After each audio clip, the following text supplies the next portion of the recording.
Hey guys, it's Matt. With the movie Everything Everywhere All at Once, taking home basically every major Oscar that I could possibly take home, that got my interest back in it again. I had seen it before that.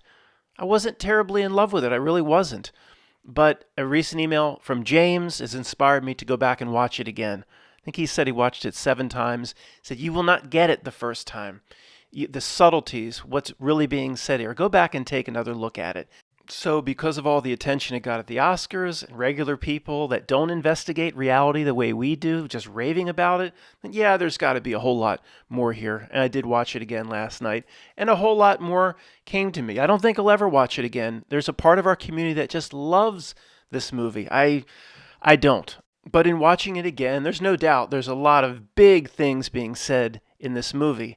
And what's most interesting to me right off the bat is it proves that the subconscious mind or the unconscious mind is way more powerful, thousands of times more powerful than the part of me that's speaking to you in the dumbed down spellcraft language of English, the ego mind. See, there's a reason why the masses, most regular people, love this movie, not just reality investigators. The popcorn crunchers love this movie. The regular idiot off the street, they love this movie. Well, they're subconscious and unconscious. If they're real people, it's connected to the eternal, or potentially, if they're real people, parts of them that aren't here.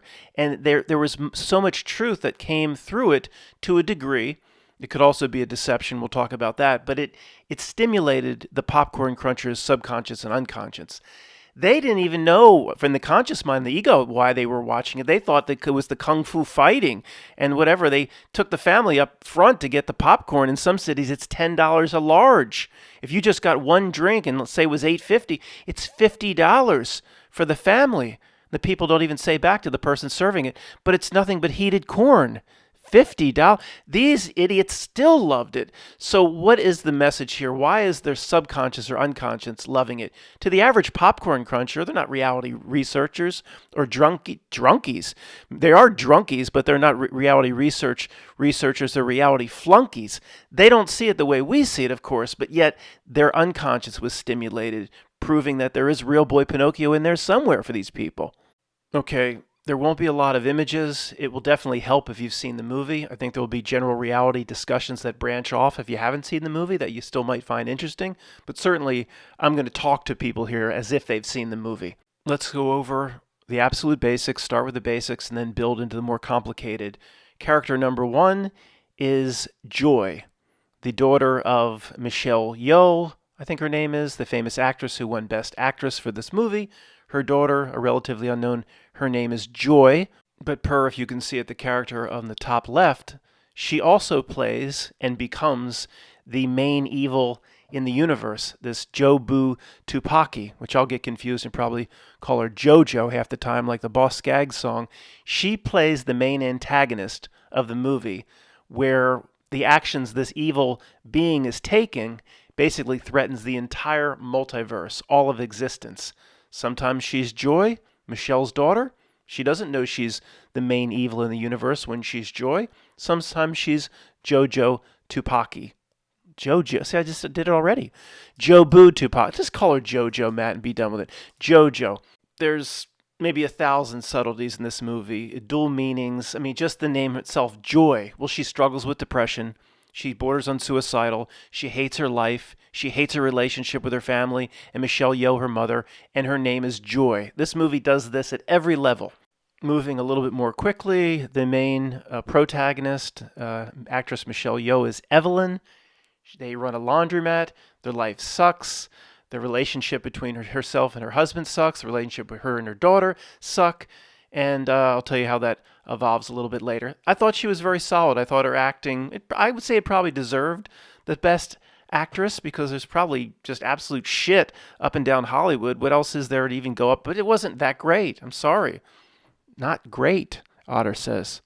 Evelyn's husband in the movie, they run the laundry together. His name is Waymond, and he is the antithesis of Michelle Yeoh or Evelyn. Evelyn is negative. She hates life. He tries to find the good in everything, and he generally is pretty successful at it.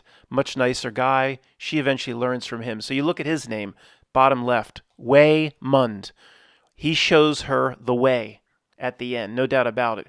She starts to win by coming around to seeing the universe or the multi-universe basically the way he sees it, not fighting it, not going after it aggression to aggression or eye for an eye. The second part of his name is Mund, M-O-N-D. I see Monday. Monday is associated with the moon. Each day of the week has an associated planet. Guys, again, this is way beyond my pay grade. I'm no expert in astrology. Maybe somebody like Levitt could comment on something like this. I certainly can't. I just see how this is how the movie does business. It's probably related in some way. Also, his face in the middle is very magenta. To the right, it's more emerald green. There is a magenta and emerald green presentation in this movie, but it's relatively subtle. It's not over the top, and I don't think there's a need to really stray and get into that.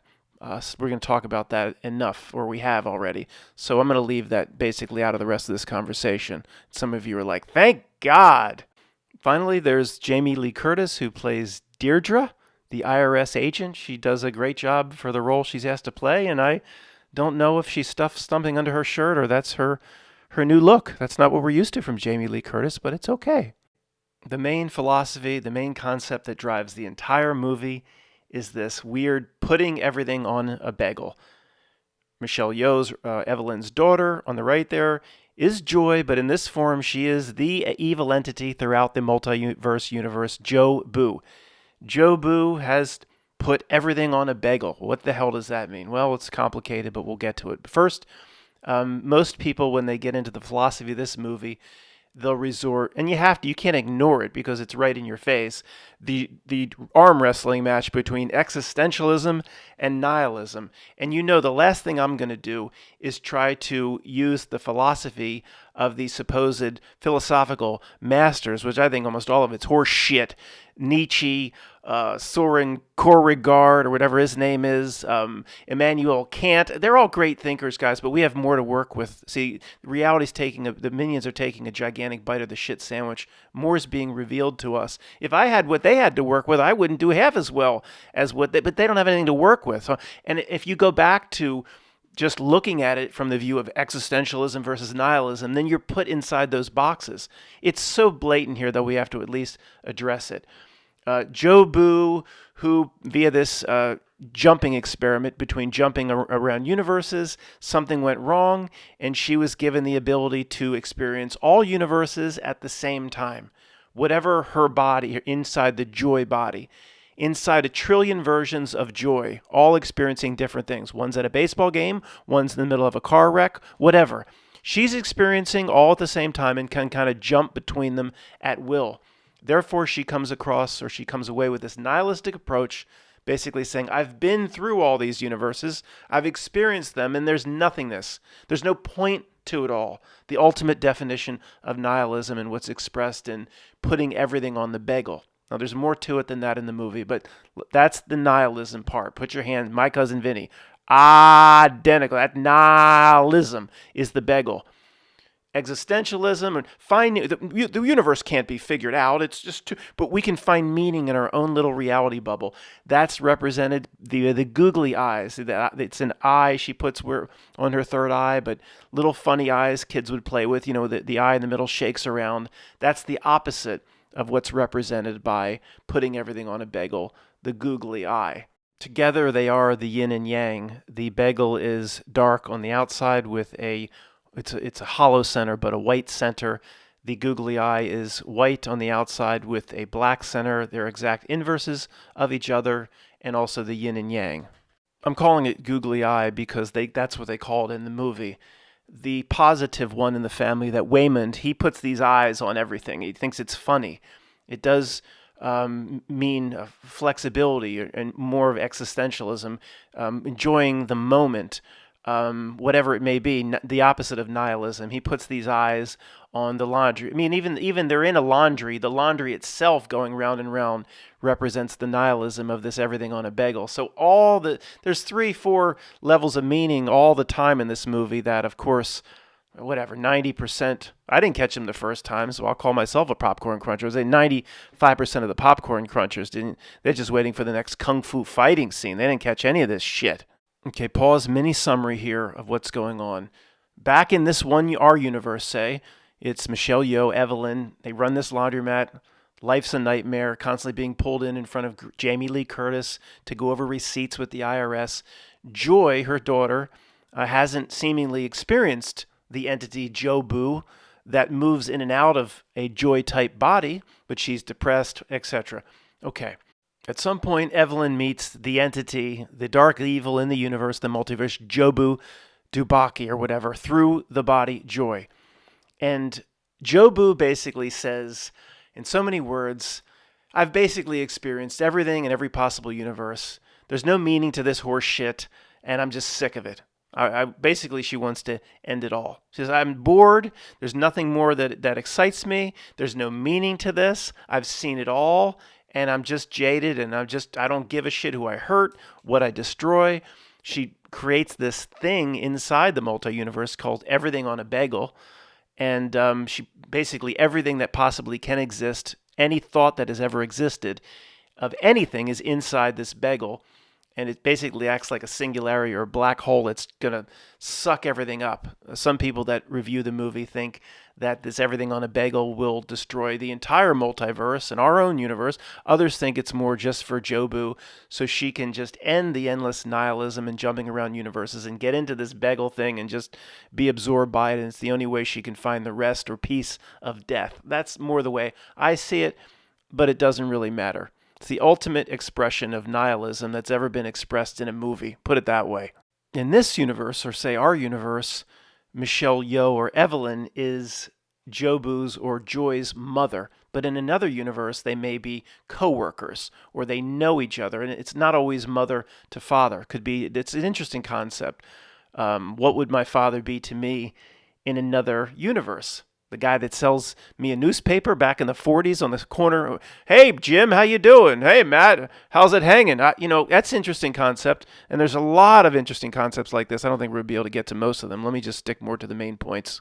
In general, across the multiverse, the entity Jobu is looking for somebody to experience this bagel with. Or she basically doesn't want to go in there by herself. Somebody that sees the world the way she sees it, can experience all things at once, and she basically, misery loves company is what it is. She wants somebody to take on her same nihilistic viewpoint and they can enter the bagel together. So she finds Michelle Yeoh, and again, in the one universe, it's her mother. In the other universes, it might not be at all, because Michelle Yeoh has at least expressed the ability to experience universes in a similar way. So she's a wrecking ball in terms of she kills basically everything in her path, but she's not interested in killing Michelle Yeoh. She wants a partner or a counterpart to experience this nihilism. Probably she wants, it's the yin and the yang all over again. She wants somebody to bring her back from the edge or back from the abyss. At first, she just tells Michelle Yeoh straight up, I just want somebody that sees the world the way I do, and we'll do this together. But again, it's the classic cry for help. Michelle Yeoh has the ability to abandon the bagel and choose the googly eye, which is the yin and the yang and the opposite. And it's the subtle cry for help. She, again, as you think this through, more likely she's seeking Michelle Yeoh out right from the beginning to pull her out of her nihilism, depression. And it's no different than Joy. Even a mini version, 1/1 trillionth of Jobu is Joy in this universe. At the end, her mother brings Joy, that little version, out of her nihilism. The message that even tiny little incremental wins are necessary maybe for the overall big win. Now, what about the googly eye right over the third eye and the pineal gland? And that would be the third eye chakra. I hear you. I didn't miss that. This ain't my first rodeo. I don't know. I don't know how to interpret that stuff. I mean, obviously, it's all obviously there. Again, that's micro detailing. I think we'll just get a big picture as to what's going on here. Okay, is everything on a bagel representative of the internet?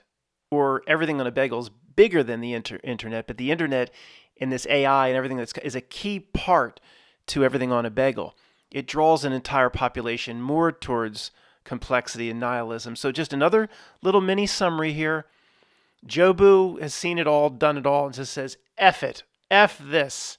I can't keep moving into different reality. There's no point to any of this. Nothing. That's the way, okay, she doesn't, just because she's this all-powerful entity that can jump between worlds doesn't mean she has it figured out. So she already is the most pessimistic entity in the entire multiverse. She already is the most depressed, the person or the entity that says nothing matters, it's all worthless, it all is meaningless. And then she takes the nihilism even further to a degree unimaginable by creating, as an all-powerful entity, this everything on a bagel. So the ultimate nihilism and the I don't give a shit attitude that existed, she's now put a factor of 1 billion on it and created this everything on a bagel. To me, it's representative in some way of the internet. The internet, or the World Wide Web, allows the regular person to basically be like a little Jobu Tubaki. I'll just call her Jobu, Matt. You're not getting the back end right, son. Jobu. To experience basically everything all at once. You can have your own everything on a damn bagel with the internet, high-speed internet access. So the opposite of that is the googly eye. I don't relate it to Google. We're just going to leave that behind, guys. I forget that. The googly eye, the yin and the yang, is okay. Even you might see how crazy and basically meaningless is if you back up and see the multi-universe all at once, but you carve out, like existentialism, where you carve out your meaning locally, your heart-based reality center, and you don't move towards the bagel. The more you adopt the technology, the things that make your place here meaningless, the internet, the AI, separation amongst what they call human beings, the more you take on what its gifts that it comes bearing, you're moving towards everything on a bagel. You're moving towards the bagel, it also represents like the creepy Ray Kurzweil singularity shit. You have to get away from that and carve out meaning locally. That's what this movie is saying. The title of the movie is Everything Everywhere All at Once. That's significant. You don't use a big-ass title that nobody can remember unless it's incredibly significant. The closer anybody moves to Everything Everywhere All at Once, at least what this movie is saying, again, we can agree with it or disagree with it later. I'm just telling you what it's saying. The closer you move to the title of the movie, the more it is meaningless. You do become a Jobu Tupaki and everything on a bagel on the internet. It is worthless shit. You have to be the opposite of everything everywhere all at once. To me, just, going, how many people went into work 1,000 times and never noticed that the little flower bouquet outside? Has anybody stopped once? I got a meeting. I got on their phone. I got a meeting. Bells and rings and whistles and, stopping and noticing the flowers. That corporation pays a lot of money on landscaping. It's the only worthwhile money they spend. Noticing for the first time one flower, the first crocus in the middle of February, a purple flower. Then the daffodils, I guess, come towards the end of February. That is the opposite of everything everywhere all at once. That is taking in a single moment. This movie is saying that everything everywhere all at once is just horse shit. You will become it once this not milk will drive everybody to wanting to become a Jobu Tubaki via the powers. Now they can jump between universes and change their clothes and become different sizes and different shapes. And that's what this universe will tempt you with, building your own piece of shit cream cheese, everything on a bagel. What you want, according to this movie, is to run as far away from that as possible and carve out via the googly eye the yin to its yang, or vice versa. Carve out meaning as close to heart center as possible. The opposite of what the not milk wants, everything everywhere all at once, and your stinky bagel, is what's expressed here in The Last Samurai. The Last Samurai is the same exact movie as Dances with Wolves, with the same exact pure message, just set in a different time, a different place, different actor, different set of circumstances. How this purity sometimes comes out of Hollywood, I don't know. Maybe by contract it has to. But Katsumura, the leader of the samurai, Katsumura, or Tom Cruise, after he's gained his trust and they fought together, he says, the perfect blossom is a rare thing.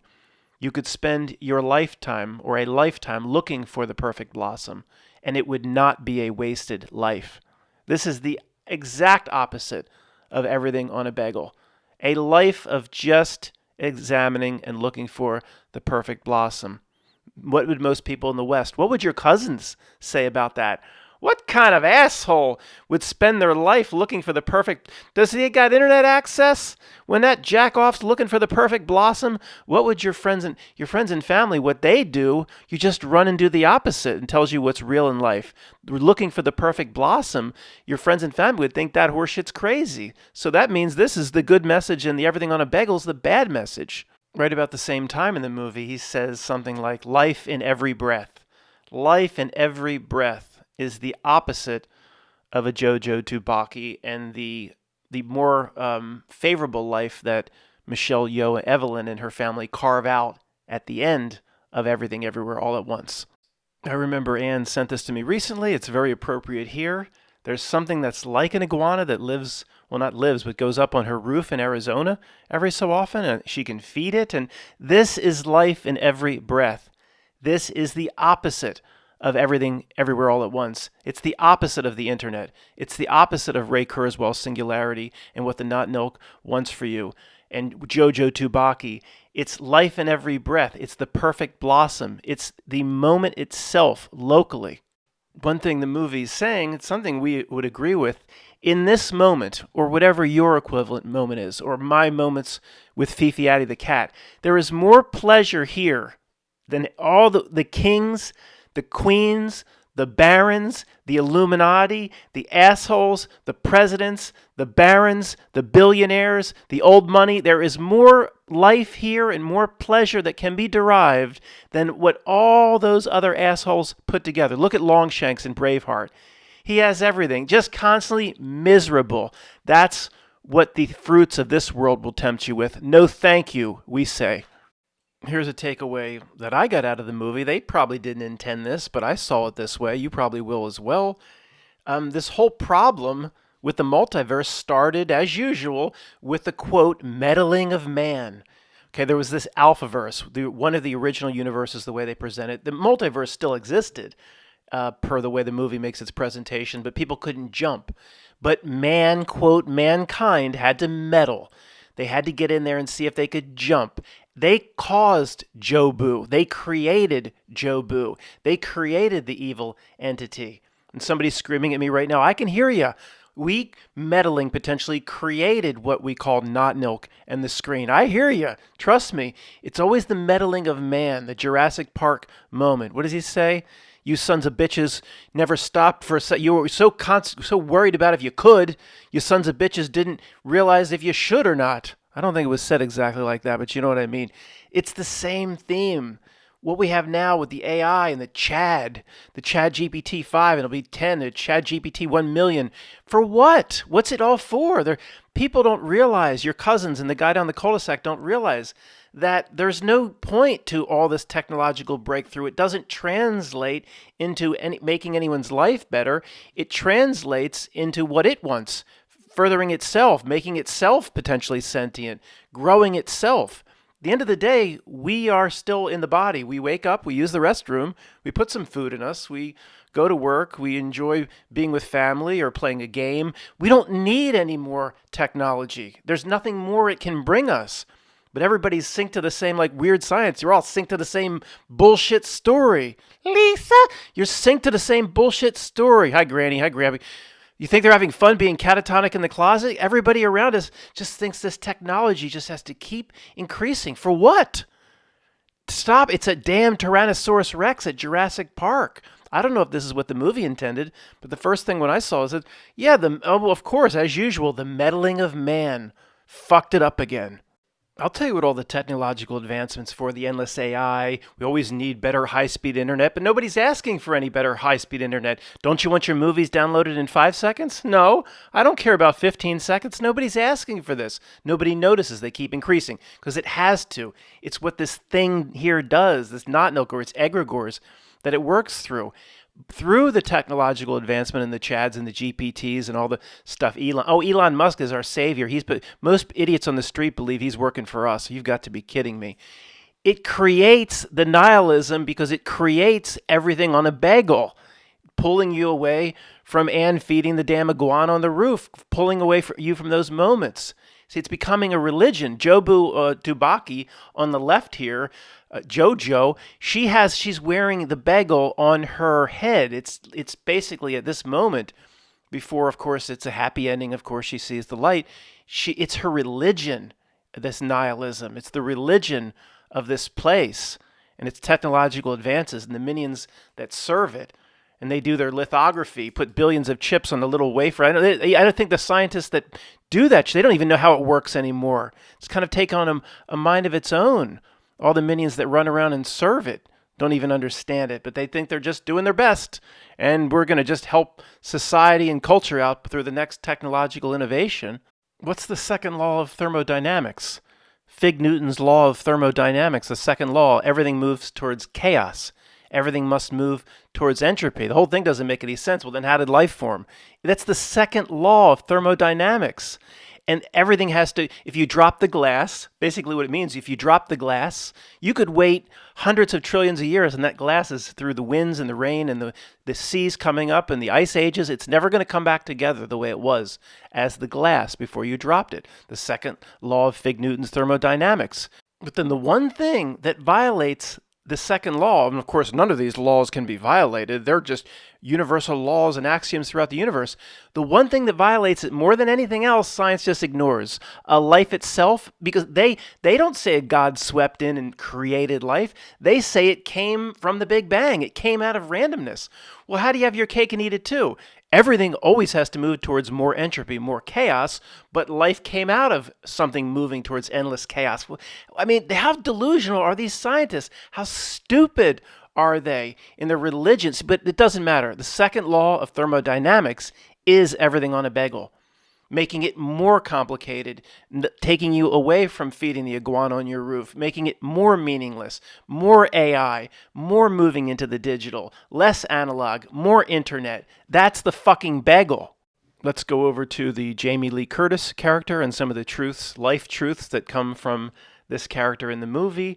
They keep going in front of her at the IRS office, bringing their receipts.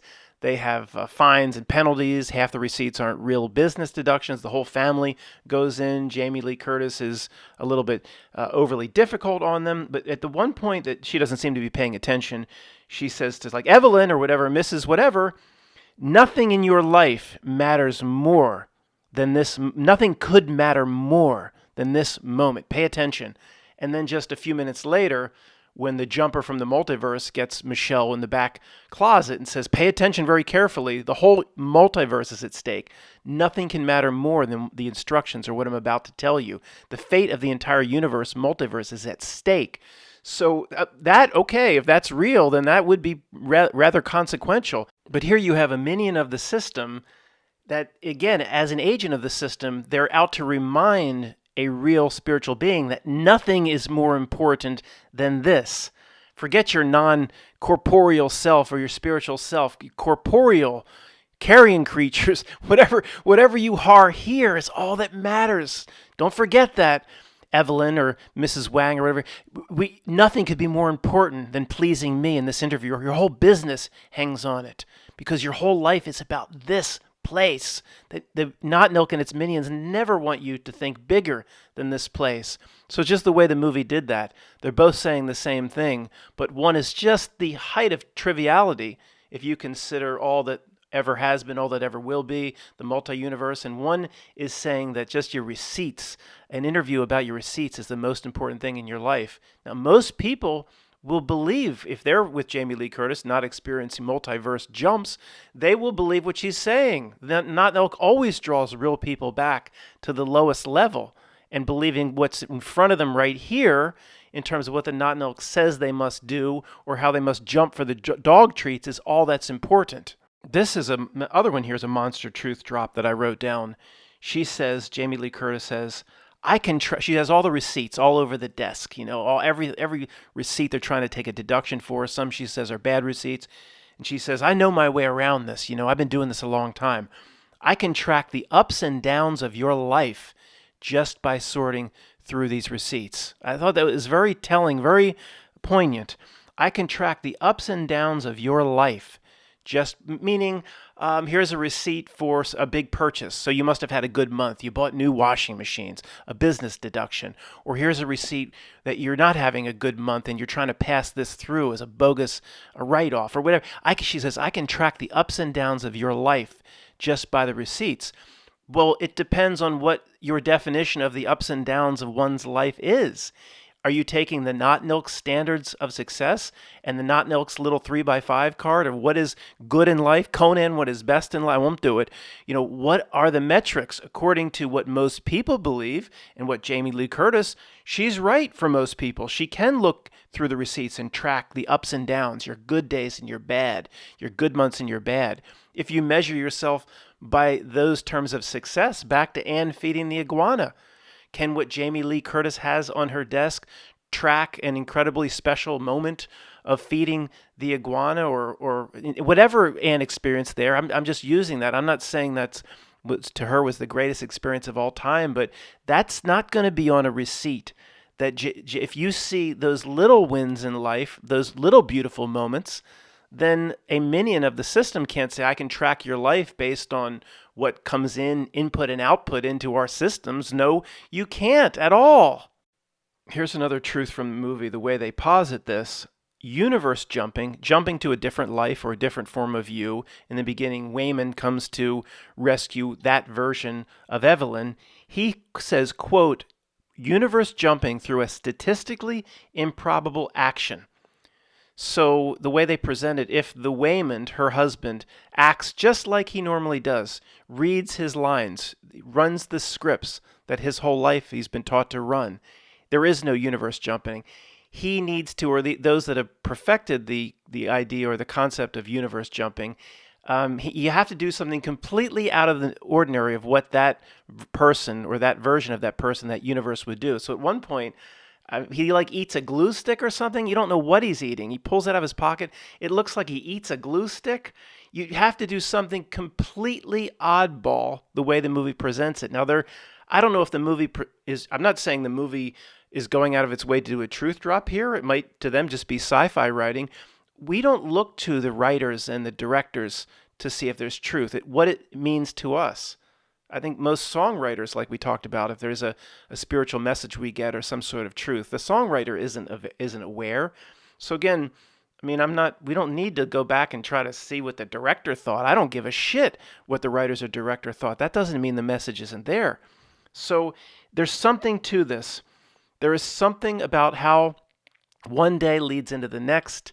And, I go last summer, I don't remember one thing I did on this holiday. It's a holiday comes. I don't go do anything. I don't go anywhere, but it just passes me by. And I thought if I have to just literally go into the garage and just stand there and stare at a wall for 10 minutes, at least that's like something different and I'll remember this holiday. I just don't like how everything blends together. And I don't practice what I preach here, but I have preached this in the past. If I'm not telling you this is a bad example, but you get an ice cream cone and there's three people standing, and just as soon as you get it, just turn around and toss it over everybody's head into the parking lot. Now, I'm not suggesting that, but you'll never forget getting that ice cream cone. And there's something to the way they put this. To universe jump, you have to, at least at that moment, perform a statistically improbable action. So 99 point whatever percent of us, if we go to get the ice cream cone, it's not typical that you would just, as soon as you get handed it, throw it across the parking lot for everyone to see. And I'm not suggesting that. And I'm not suggesting if you do that, you'll jump into another universe where you're some multimillionaire that has a home in Hollywood Hills either. But there's a lot of smart people that do believe we can walk into a different universe, that they do all exist, that there's some legitimacy behind these concepts. It's not. Why do you think there's so many different movies talking about multiverse? It's the Marvel multiverse, and there's a Spider-Man multiverse, and there's Doctor Strange. They're just all over the place. And maybe they're trying to, have it as a deception, a ninth inning deception. But there are a lot of smart people that believe you literally can walk into a better version of you, almost like walking into a different reality. And that's not my thing. I keep that on the table. and I noticed this, the way they put this, a statistically improbable action. And if there is any chance that anybody wants to, I don't want to walk into another reality. I'm happy with my Fifi Addy cats, and I don't even care to do that. I don't. But if you want to, there is something to a very positive to doing something very different every single day. I mean, it's stupid. I know these are bad examples, but every day I take the hose out back and I fill up the little dog bowl for whatever animals might need water. I had 1 day of rain in like 3 weeks here. So I fill little bowls up, whatever that cat still might be out there. I haven't seen it, but raccoons come every day. I fill it up. Now, if I just turn around and squirt myself in the face with that, where I'm dressed normally and I get water on my sweatshirt, I'm not saying that's great, but there's something to that. I will not forget that day. At the very least, one day won't just blend into the next. Is that, Matt, you think that's going to whisk you away into a universe where you dating a 25-year-old version of Madonna? No, I don't think it's going to whisk me into a universe where I'm dating a 25-year-old version of Madonna. Who the hell would want to do that anyway? I'm just saying there's something to this. If you do want to walk into another universe, if there's anything to that at all, you have to make sure you break the script of what the Not Milk has put on your current reality and break the script as much as possible. Now, this one I wrote down. I don't know how to interpret this. So I'll just do this on the fly with you. Jamie Lee Curtis is really difficult. And then she, under the influences of this Jobu, she turns nasty, attacks the family. She's just a nasty minion in every single multiverse except one. They go out of their way. In one multiverse where they have these rubbery fingers, though, there's a certain relationship going. Here we go again. There's a certain Michelle, the character, is dating or in love with the Jamie Lee Curtis character. But clearly, the point is, we'll leave that aside. The point is, in this universe, with the rubbery fingers, Jamie Lee Curtis is a nice, loving person. I thought, oh, what is this saying about the Minions? Are you trying to tell me there's a version of Henry Kissinger somewhere that I don't want to see. I don't want to think there's a good version anywhere. I want to believe there's just some minion serving the Not Milk and all. I don't ever want to, but it's kind of saying, and some smart people saying, you guys want to get to where you ultimately need to be. Not that you have to love the minions and all that, but you have to understand at least it's a role that they play. And you have to leave the hate behind. And you have to understand that at the end of the day, we're basically all part of the same thing. This is the next layer of truth that I'm unwilling to go to, and most of us are, but ultimately where it will lead. Even Tony says these minions, they're game addicted. They're afraid to take the spiritual risks that we're taking. But no doubt there's some basic truths here. Per what Not Milk would want, it wants us getting the pickup truck army together and fighting back and fighting and matching in cheek for cheek and an eye for an eye. And Ray Liotta at the end of Revolver, he says to Jason, he says, fear me. I need you to fear me. And Jason overcomes it by, I don't think he's in love with the Ray Liotta at the end of Revolver, but he doesn't fear him and he doesn't hate him. Just walks by him like it's nothing. That's better than hating. It's better than doing what the Not Milk would want, getting the pickup truck army together and calling the militias. And that's what it wants. So you rise above that. Ultimately, the touchy-feely people would come in and they'd love your enemy. I'm not there yet. I don't think I ever will be. But that's ultimately a better place to go because we see what it wants. What most truthers, the hate in most truthers is exactly what the Not Milk wants. All right, let's talk about this multiverse concept that's coming in 100 movies nowadays. The way it's presented in this movie is there's who knows, millions of versions of Evelyn or Michelle, where she's a cook in this one, she delivers pizzas in this one. I mean, just everything that can possibly be experienced, and that's also what Jobu did, moving in and out of bodies. Now, Matt, what's your personal belief? I have no reason to believe that that's true.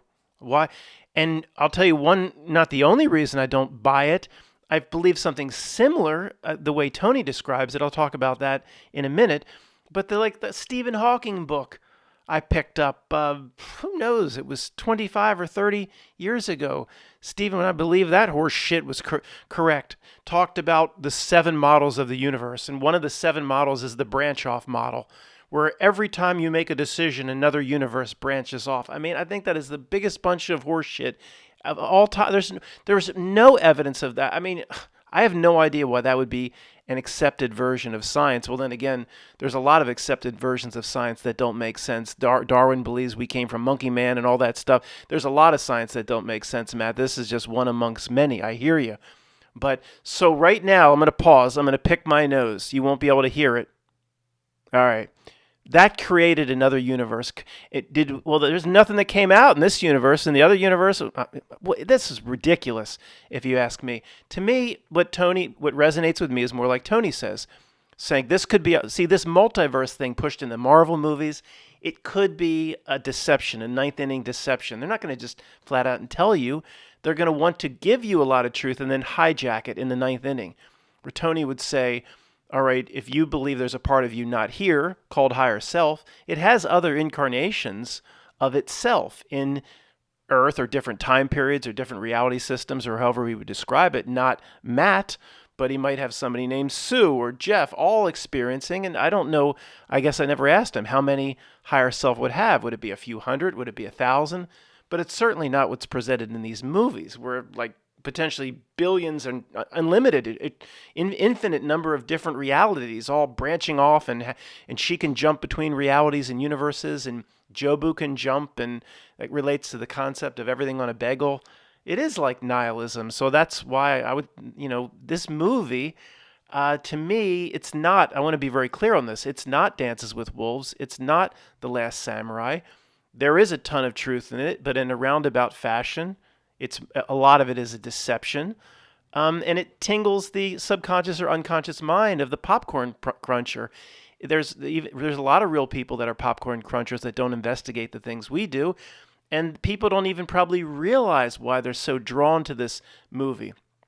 I don't think I was particularly drawn to it. I don't think it was that great. I don't love the characters. I don't like the actors, but I love kung fu stuff. I have all these old kung fu movies.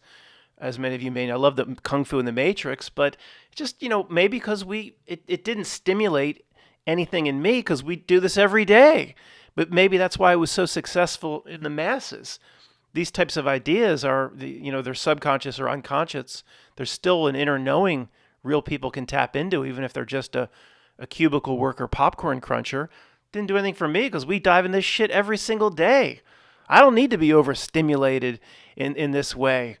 All right, let's do who's represented by what characters. What is representative of the not nilk? What is the minions? What is you and me? What is an NPC? So let's just get the easy one out of the way first. Jamie Lee Curtis is the minion class. I mean, it couldn't be a more perfect representation. Is Henry Kissinger? Is Hillary Clinton? Is Lady Gaga? Those that bring you back to the material. These receipts are all that is important. Don't ever forget that, Evelyn. Bring you back to the lowest level. Remind you all you are is here, now, in this body. Okay, that's easy. Now, people say Jobu's the not nilk. Nope, not to me. Not to me. Not the way the movie presents it. All right, the movie, again, remember, Jobu was created by the meddling of man, the jumping, the experiments. It went wrong with Jobu. She then was a result of an experiment that went wrong. I don't think the not nilk is represented here at all. It still hangs in the shadows. It created, or by the meddling of men and their technology, the technology to jump between worlds, this Jobu was created. She then created the bagel, all doing, of course, what the not nilk wants, moving all these universes, all of society and all the masses, or how many of them exist in different multiverses, moving towards meaninglessness, moving away from the feeding of the iguana moment on the roof, moving towards the bagel, towards the internet, towards the digital, towards nihilism. That Jobu is serving the not nilk. Jobu is not the not nilk the way it's presented here. She's a tool of the not nilk. She could represent the AI. Who knows? Jobu could be the ultimate incarnation of what the not nilk wants a real person to become. This is one Jobu, but if everybody can become Jobu, remember Jobu almost recruited Evelyn. How many more will be recruited into being in every universe all at once and just not caring and choosing to enter the bagel, to choosing basically to end themselves or put themselves into the abyss or oblivion.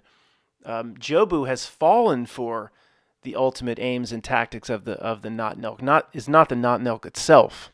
Some people would say that maybe Joy is an NPC because the negative evil entity Jobu can move in to the NPC at will. She could move into the Joy that was the daughter of Evelyn in this universe. Agent Smith in the Matrix, or any of the agents, can then just move into a truck driver if they need to be a truck driver to run Neo down, and then bounce into another body. Jobu, the entity, was moving in through Joy's, so Joy could potentially represent an NPC, a non-player character, something with a soul, but maybe with a soul that's animated locally to Earth, something that doesn't have the spiritual connections. If these NPCs exist, they don't have the spiritual way out that you and I do. So a real person would be Michelle or Evelyn, and so without a doubt, Waymond would be a real spiritual being, no question. And he has not, at any part, even in any other universe, other than participating in the experiments, he's never lost himself. He's always a champion of good, the opposite of the nihilism, finding good in the moment, finding good in searching for the perfect blossom. That's Michelle or Evelyn. She wavers. She almost becomes a device of the bagel or of Jobu or of the not Nilk. She's more of a real spiritual being that's was willing to get under the dragon's wing. At first, she was convinced she had to fight Jobu. I have the same powers as Jobu. I can move within universes. I can become a kung fu master, and I can do this. And she thought she had to fight in this with using fire with fire, fight with the same, and it didn't get her anywhere. Then she became nihilistic and didn't give a shit. She took a baseball bat to her own laundromat. She learned from Waymond. You don't fight it directly. You don't fight it. That's what it wants. You do the roundabout. You fight it. It's touchy-feely, I know, but it's what's said in the movie, and there's some truth to this, a lot of truth to it.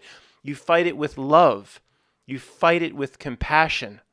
Now, I don't want to fight the Henry Kissingers of the world with love and compassion, but that's what's being said here, and you can kind of sense that's the way to do it versus just getting the pickup truck army together. She learns to fight it differently from Waymond. Something swings at her at the end. It's all represented, this fight, through kung fu battles, because ultimately you have to sell tickets. It has to appeal to the popcorn cruncher that's not going to get any of this, and you have to have cool kung fu battles like the Matrix. That gets the popcorn cruncher through it, where they feel they didn't waste their $180 taking the family out because everybody got the large popcorn or whatever. So the kung fu battles, but that's how the fight has to be represented or expressed, and she changed it. Somebody swings at her with an axe, she dodges it. She then grabs the person's hand and touches her hand or touches another person's hand, creates a relationship. They get happy. They no longer attack her. At least we could learn the lesson. You don't use the same means that it presents against us. Now, Waymond has his Rodney King moment. Why can't we all be kind to each other? Why can't we all just get a little... It's a hokey, but see, it's necessary in the movie, because we need to clearly see, or the audience needs to clearly, it needs to be demonstrated that Evelyn will correct her ways. She will learn from him. They go out of their way. Why can't we just be kind? And when things get crazier, that's when we need to get kinder to each other. Okay, you have to be crystal clear that this is where Evelyn learns to change her tactics by serving Waymond, even though he has what I call a Rodney King moment. Are there any first grade truthers throwing rubber duckies? You don't buy that, man. That was cooked up. Yeah, you know what?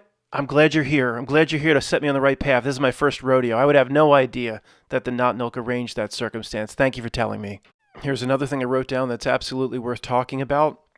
At some point, when Evelyn understands that Jobu had sought her out as like a camaraderie, as somebody that could see the horrible nihilistic world and somebody that can understand her thoughts and the way she feels and how she hates everything and she's jaded to everything, and join me in the bagel. She wants company in the bagel. I said, well, why did you build the bagel in the first place, other than to end her own existence or out of boredom or whatever? She says at one key point I wrote down, I built the bagel just to see if I could escape. So the nihilism portrayed by this character is completely off the charts, pinned more than any other character probably in movie history. She built this universe within a universe, this singularity, this bagel, just to see if I could go in there and escape it or overcome that, because this world is just, there's no meaning for me here. I can do anything. I can be Superman over here. I can be this. So, okay, yeah, we'll bring this back into not a religion, but the notion of there's something some would call a God that created everything. Source is called God, whatever your religion is.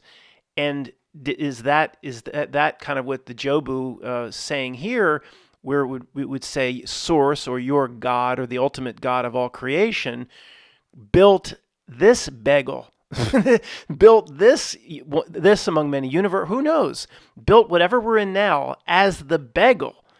And it's in here, and maybe it's gone farther than it's portrayed in the movie, and it is in here with us now to see if it can get out, or it can get the appropriate parts of it out. This goes back to my filter theory that I put out, not gefilte fish, filter theory I put out about 5 years ago, saying, well, if there is an all-powerful God or a source or whatever, it's why do we assume it's perfect? See, this is this is a whole video in and of itself. I have a major issue. God must be perfect. Why? Just because you've been told to parrot that back? Why? We don't. It might not be. If it's not, but it is that powerful, it could put itself, trillions of pieces of itself, into a reality system and hope to get the best parts of itself back and flush the rest of it in the next Noah's flood or whatever, to keep the minions here and those that aren't willing to better themselves. And there is something to this. When I first came out with it as a possibility, I still believe it has the same potential today. I don't know, but it still makes sense. I don't poo-poo that theory just because it's old. It still makes the same sense to me today as it did then. If there is an all-powerful God or source, or the source of all creation and all things, it might become like Jobu Tubaki. It might get jaded. It might need, the same stuff we've all heard. It needs to experience itself. But it creates the bagel. Again, remember, Jobu said in the movie, and not that, again, Matt, you're assuming the movie makers have an inside track on understanding all of creation. No. Okay, I understand that. We're just analyzing as if certain truth is coming out of it, whether the directors or writers intended it or not. If they didn't intend it, there's probably more truth than if they did intend it, of course. If it's a subtle carrier wave message or a retrocausality message, there's probably more truth.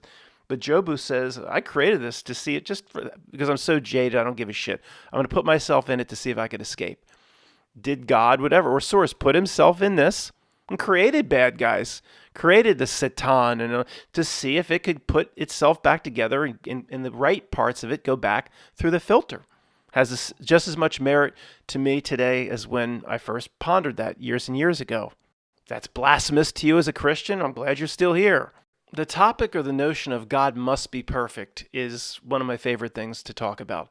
See, if you come from the stance that God must be perfect, then in terms of if you're trying to figure anything out, then you're limited in terms of how you can figure it out, because a perfect being created it. If God, whatever you call God, the source of all creation, whatever it is, we can call it a he or a she. You think it wants to be called a he or a she? Well, it doesn't. It would rather be called an it, of course. I mean, it doesn't want to be associated with Caitlin or anything like that. It would want to be an it. It would want to stand separate from this low fiddle and bends form. But if you believe it might not be perfect, it opens up a range of possibilities. If it's not perfect and it realizes that, well, how would it become perfect? I'm no genius, and I can't see around 4 dimensions, but it would probably try to create a reality, put pieces of itself in, and get certain parts back. And I remember actually going back and forth with comments or people that would comment to me years ago on this, saying, "What, God would want to get rid of part of itself? That doesn't make any sense." Or, no, oh, sure, that doesn't make any sense. Yeah, like have you ever lost weight? Have you ever tried to lose your gut? You want to try to lose the gut, but then save it too? Or no, you're happy when you lose certain parts of yourself. What about certain habits or certain behaviors? It's losing. Do you need all those? No, you're happy to lose certain things about yourself, even your gut that you don't want. People come to me and say, God, it's God. It wouldn't want to discard parts of itself. Well, if it's not perfect, of course it would. Why is perfect go hand in hand with powerful? It's pretty, whatever you call this universe, something created it. It didn't come from no explosion in space. And then we evolved through Monkey Man. It didn't come from that, obviously. So whatever created it is powerful, but that doesn't mean it's perfect. Right now, it's doing a Jerry Maguire, maybe listening to me in real time. If the Chat GPT or Chat can listen to me in real time, then the source of all creation can listen to me in real time. He's doing the Jerry Maguire. Finally, this is Bob Sugar doing it to Jerry Maguire. Finally, somebody said it. We got somebody down there to believe and to empathize that God might not be perfect. Finally, somebody said it. You think that's blasphemy? If there is an all-powerful source of creation, I would think whatever it created, it would want thinking for itself and evolving. It could, if it wanted to create green plastic army men to play with, they were not satisfying to play with as a kid. Green plastic army men, you just put them in little poses. And there's the guy with the bazooka, and there's the guy with the. They didn't run, they didn't jump, they didn't talk back, they didn't retreat, they didn't advance. It was boring. If you think that's what the God of all creation, I think he would want different ideas. And for the creation to use its own mind to look and explore different possibilities. I don't think that's blasphemy. Okay, to summarize this movie, Everything Everywhere All at Once, I think there's a ton of truth in it. I think it's a 50% deception. I think there's 50% truth if you can hold on to the right truths. The bagel, in contrast, or as the yin to the yang to the googly eye, is everything. It's what the entire movie is about. The bagel, dark outer center, light inner, the googly eye, dark center, outer, the exact yin to the yang. One's nihilism, one's more existentialism. That's what the whole movie is about. And if there was one graphic you could put the concepts of the movie in one bad cartoon, something that Matt could even draw. You just draw a gigantic circle and you just write mess, just all sorts of things and going on in the circle and slashes and colors and just a mess, an absolute chaotic mess. And then inside that big circle, you draw one little tiny circle, very similar to Wayne's diagram. All this for me. He had a circle around that one person, one little circle within the big circle that mess can't get to.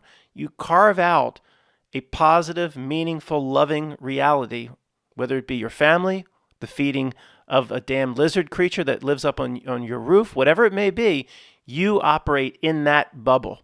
And you don't get caught up in the mess around you, the mess of the not milk, of the digital, with Pied Pipers out front like Zuck the Borg and Elon Musk, wanting to push you into the internet, representing of the bagel, all that bullshit.